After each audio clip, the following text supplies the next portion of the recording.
Mega కుటుంబంలో రేగిన చిచ్చుని నాగబాబు సరిదిద్దారు, సర్దుబాటు చేశారు.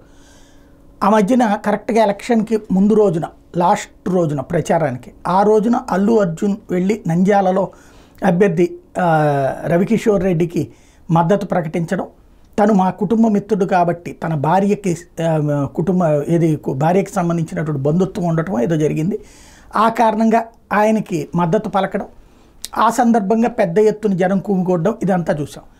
దాని తర్వాతన నాగబాబు చేసినటువంటి ట్వీట్ ఆ రోజున కాదు, ఆ తర్వాత ఎన్నికలు అయిపోయిన తర్వాతనో అప్పుడో కానీ, మాతో ఉంటూ ప్రత్యర్థులకు పనిచేసేవాడు మావాడైనా పరాయి వాడే, మాతో నిలబడేవాడు పరాయి వాడైనా మావాడే అన్నటువంటి స్టేట్మెంట్ ఏదైతే ఉందో అది అందరికీ కూడా అల్లు అర్జున్ని ఉద్దేశించినే అన్నటువంటి పాయింట్ అయింది.